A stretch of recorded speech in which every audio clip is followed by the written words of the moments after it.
Assalamualaikum warahmatullahi wabarakatuh. Kembali lagi di channel ini, channel yang membahas tentang materi-materi ekonomi.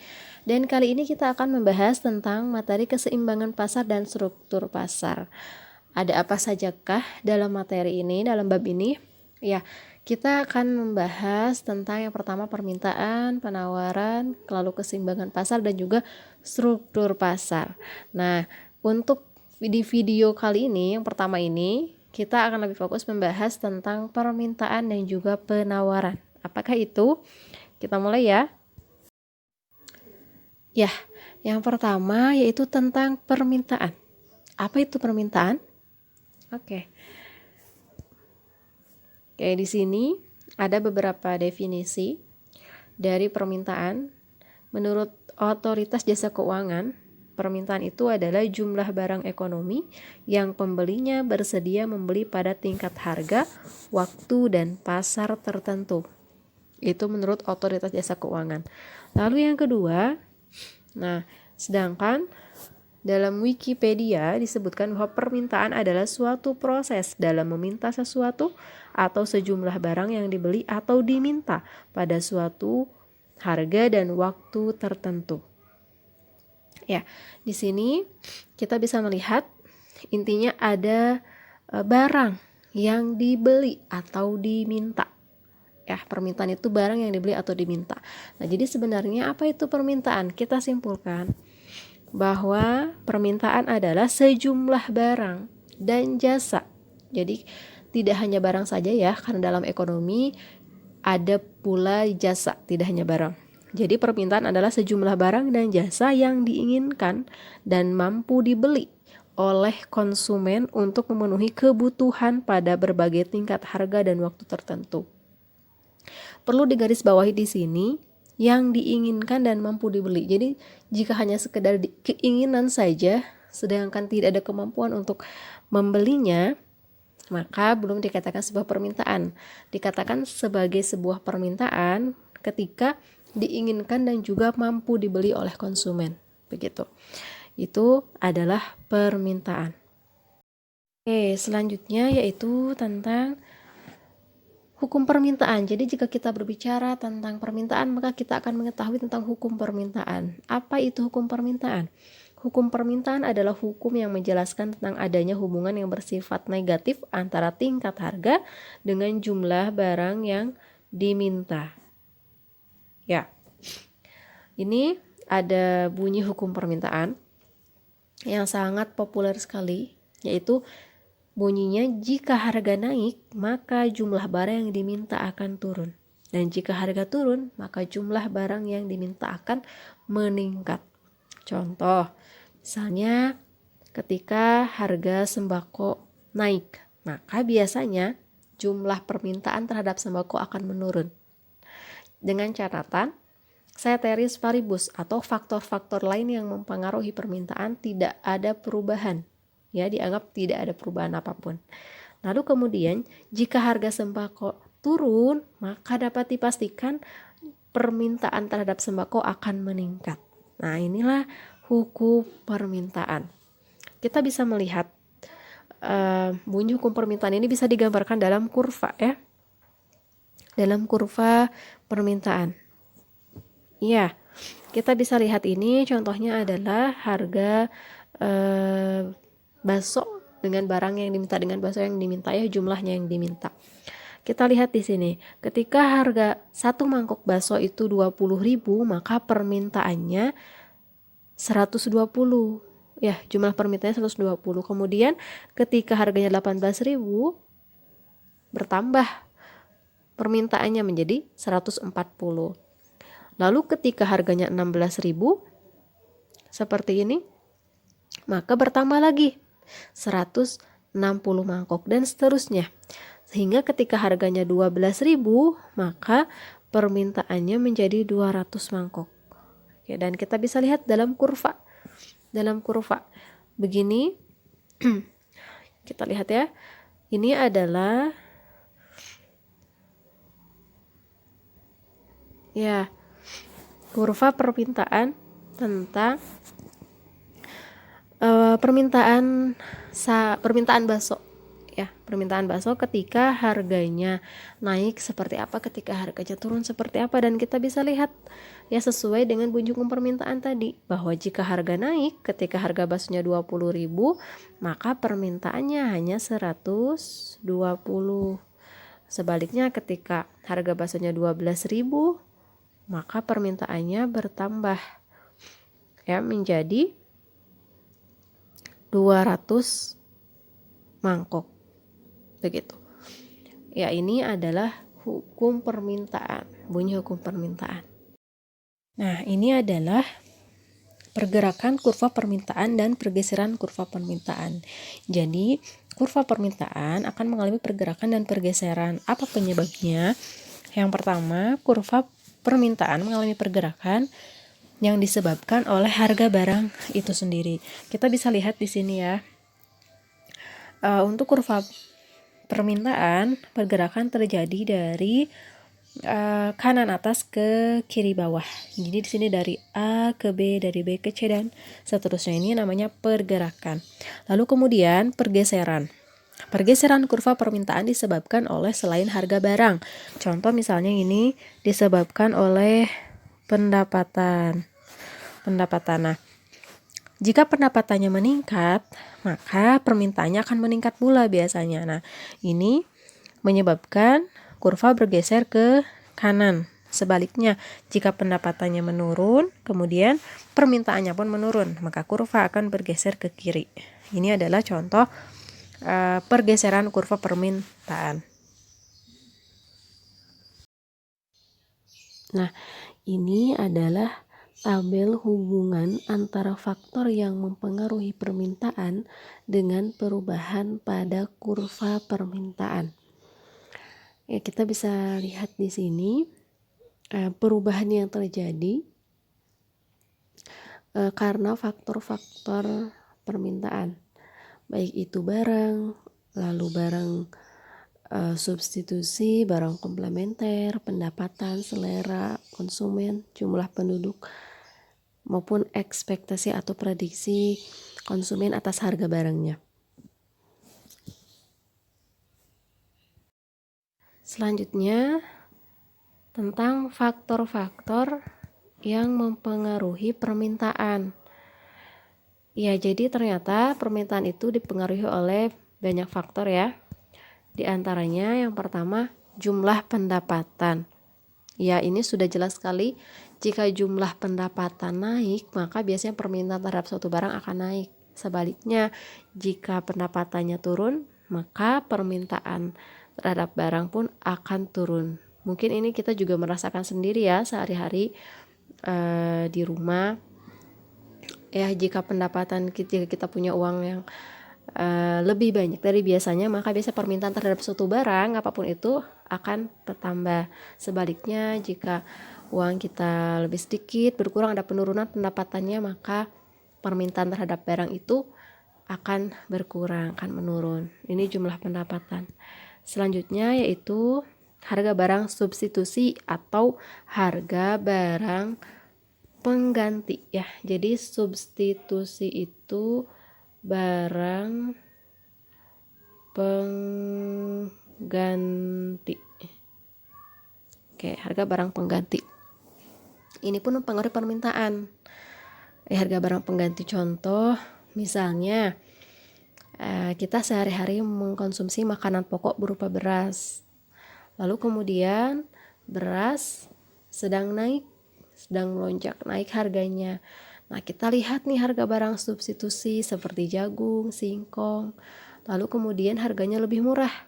Nah, maka biasanya ada sebagian masyarakat yang lebih memilih barang pengganti daripada makanan pokok yang biasa dimakan, yaitu beras. Itu ya. Lalu kemudian selanjutnya adalah harga barang komplementer. Ini harga barang pelengkap.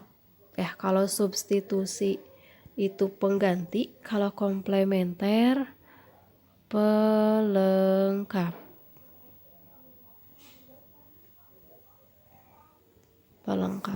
Ya. Harga barang pelengkap contohnya apa? Contohnya misalnya teh dengan gula. Gitu ya. kopi sama dengan gula, seperti itu. Nah, ini juga mempengaruhi. Biasanya kalau harga gula sedang naik tinggi-tingginya, bisa jadi permintaan terhadap kopi menurun. Begitu pula permintaan terhadap teh, begitu ya, karena harga gula sedang melonjak naik sampai langka misalnya gitu ya, sehingga mengurangi konsumsi kopi ataupun gula yang biasa dikonsumsi. Itu harga barang komplementer. Kemudian selanjutnya selera konsumen.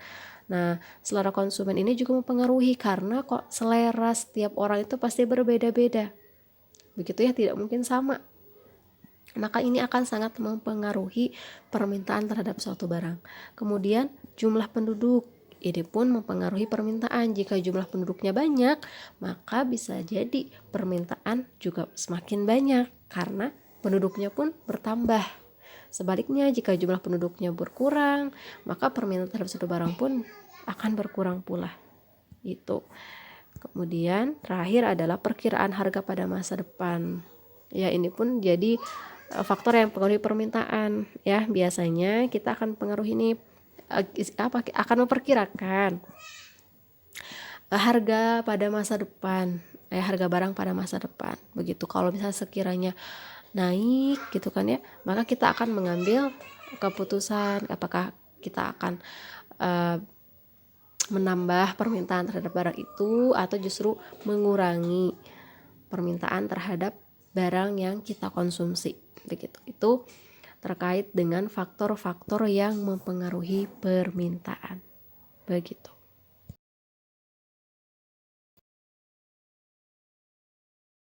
Nah, berikutnya tentang fungsi permintaan. Oke, jadi ekonomi tidak terlepas dari yang namanya matematika juga ya, rumus-rumus dan lain sebagainya. Nah, ini adalah fungsi permintaan. Ini fungsinya PD sama dengan A min BQ atau QD sama dengan A min BP. Ya. Apa itu P? P itu adalah harga barang per unit, Q-nya jumlah barang yang diminta, A-nya angka konstanta, B-nya kemiringan atau slope atau gradien. Ini adalah fungsi dari permintaan.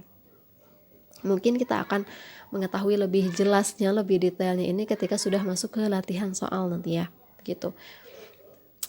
Ya, ini adalah fungsi permintaan. Selanjutnya adalah tentang penawaran.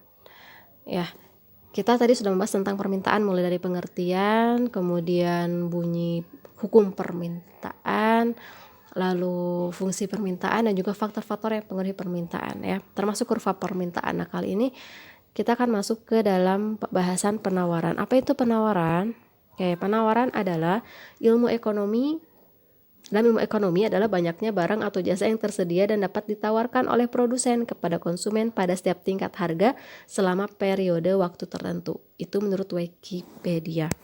Lalu kemudian yang kedua, menurut ahli ekonomi yaitu Gilarso, penawaran adalah jumlah dari suatu barang tertentu yang mau dijual pada berbagai kemungkinan harga selama jangka waktu tertentu. Baik, jadi apa itu sebenarnya penawaran? Dan kita simpulkan bahwa penawaran adalah kesediaan penjual untuk menyerahkan berbagai barang pada tingkat harga dalam waktu tertentu dan keadaan tertentu. Jadi penawaran ini dilihat dari sisi penjual. Jika permintaan dilihat dari sisi konsumen, maka sekali lagi penawaran dilihat dari sisi penjual. Jadi barang yang ditawarkan oleh penjual, bukan kita menawar barang ya. Kadang kita sering salah mengartikan bahwa penawaran itu adalah menawar barang. Bukan seperti itu, tapi penawaran itu terkait dengan penawaran jumlah barang atau jasa yang ditawarkan oleh penjual, seperti itu. Baik, tadi kita sudah mengetahui apa itu penawaran. Nah, kini sama seperti halnya permintaan, penawaran pun memiliki hukum penawaran. Hanya bedanya jika permintaan hukumnya bersifat negatif, jika penawaran bersifat positif antara tingkat harga dengan jumlah barang yang ditawarkan. Bagaimana bunyinya? Ketika harga suatu barang meningkat, maka jumlah penawaran barang juga akan meningkat. Dengan catatan, ceteris paribus, faktor-faktor lain dianggap tidak ada perubahan ya. Sekali lagi, ketika harga barang meningkat, maka jumlah penawaran barang pun akan meningkat. Sebaliknya, ketika harga suatu barang turun, maka jumlah penawaran pun akan ikut menurun. Itulah bunyi hukum penawaran. Kita juga bisa lihat kurva penawaran. Ini masih sama contohnya tentang penawaran bakso. Nah, kita bisa lihat di sini. Jika harga bakso 20.000, maka jumlah yang ditawarkan justru 200 mangkok. Jika 18.000, 180 mangkok dan seterusnya hingga harga 12.000, jumlah yang ditawarkan 120 mangkok. Dan ini pergeserannya ini bergerak naik ya, bergerak naik dari pojok kiri bawah ke kanan atas. Ini pergerakannya. Itu adalah kurva penawaran dan hukum penawaran. Dan selanjutnya, pergerakan kurva penawaran dan pergeseran kurva penawaran. Untuk pergerakan kurva penawaran sama halnya seperti pergerakan kurva permintaan. Ini ada tabel hubungan antara faktor yang mempengaruhi penawaran dengan perubahan pada kurva. Ya tadi ada biaya produksi di sini, ada teknologi, ada jumlah produsen, ya, kemudian ada harga barang yang terkait, kebijakan pemerintah, dan juga prediksi atau ekspektasi produsen terhadap harga barang itu sendiri. Itu adalah tabel hubungan antara faktor yang mempengaruhi penawaran dengan perubahan pada kurva penawaran. Selanjutnya yaitu tentang faktor-faktor yang mempengaruhi penawaran. Ada apa saja? Yang pertama yaitu ada harga barang itu sendiri. Ketika harga barang naik, maka penawaran ikut naik, dan ketika harga barang turun, penawaran pun akan ikut turun. Selanjutnya yaitu faktor alam. Ini biasanya terjadi pada sektor perikanan dan pertanian. Contohnya petani padi, jika iklim tidak menentu, maka bisa jadi akan menyebabkan gagal panen, dan gagal panen ini bisa mengurangi penawaran beras petani. Kemudian selanjutnya yaitu jumlah produsen. Jika jumlah produsen semakin banyak, maka penawaran pun akan semakin banyak dan meningkat. Selanjutnya, jika jumlah produsennya berkurang, maka penawaran pun akan ikut berkurang. Contohnya, misal produsen kue berhenti berjualan dan keluar dari pasar, maka ini akan mengurangi penawaran kue. Lalu kemudian biaya produksi. Ini pun mempengaruhi penawaran. Jika biaya produksinya meningkat, biaya produksinya tinggi, maka biasanya produsen akan mengurangi penawaran barang-barangnya. Lalu yang selanjutnya adalah teknologi. Teknologi yang semakin canggih, yang semakin maju, semakin memudahkan produsen dalam memproduksi barang atau jasa. Maka akan semakin cepat produksi barang dan jasanya. Nah, ketika semakin cepat produksi barang dan jasanya, maka akan semakin banyak barang-barang yang mampu diproduksi, sehingga penawaran pun akan semakin banyak. Lalu ada harga barang lain yang terkait. Contohnya misalnya petani jagung dan kacang-kacangan. Nah, ketika harga jagung naik, maka petani akan memilih untuk menanam jagung daripada menanam kacang-kacangan. Karena ketika harga naik, penawaran pun akan banyak. Lalu kebijakan pemerintah. Ini pun mempengaruhi penawaran. Contohnya misalnya pajak. Jika pajak semakin tinggi, biasanya penawaran berkurang. Lalu ada juga subsidi. Nah, sebaliknya jika subsidi ini besar dari pemerintah, maka produsen biasanya akan memperbanyak penawarannya. Lalu selanjutnya itu prediksi produsen tentang kondisi masa depan. Ini pun mempengaruhi penawaran. Contohnya, produsen memprediksi beras bulan depan akan naik, maka biasanya di bulan ini produsen beras akan mengurangi penjualannya, penawarannya, sehingga menyimpan dan menunggu bulan depan untuk bisa ditawarkan atau dijual. Ya, itulah tentang faktor-faktor yang mempengaruhi penawaran. Berikutnya yaitu tentang fungsi penawaran. Tidak jauh berbeda sebenarnya dengan fungsi permintaan. Ini adalah bentuk fungsi penawaran. P sama dengan A plus BQ atau Q sama dengan A plus BP, di mana P adalah harga barang per unit, Q jumlah barang yang ditawarkan, A angka konstanta, dan B kemiringan atau slope atau gradien. Baik, itu saja yang dapat saya sampaikan terkait materi tentang permintaan dan penawaran di bab keseimbangan pasar dan struktur pasar. Terima kasih banyak, semoga bermanfaat. Wassalamualaikum warahmatullahi wabarakatuh. Sampai bertemu di video berikutnya.